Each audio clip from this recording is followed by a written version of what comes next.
I hold the position that God has ordained both the church and the state, as Paul teaches us in Romans. And the state has a specific function to carry out, administrating the duties that God gives to it. And they are not the responsibilities that they're given to the church. I don't think it's the state's role to be doing evangelism or administering the sacraments and that sort of thing. The chief responsibility of the state, by the way, is to protect, maintain, and defend the sanctity of human life, and also to establish justice in the land.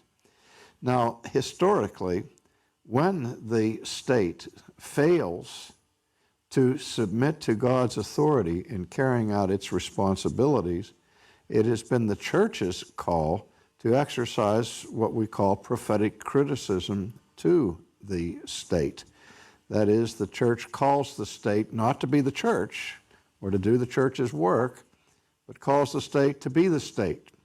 What has happened in our culture today with this mantra of separation of church and state, when you exegete that, what is really being said is the separation of the state from God.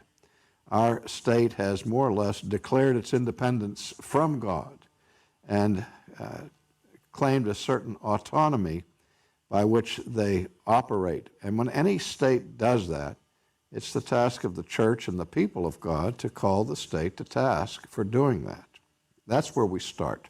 And so it's certainly important for us to be involved and concerned for the general welfare of people and to help the state be the state.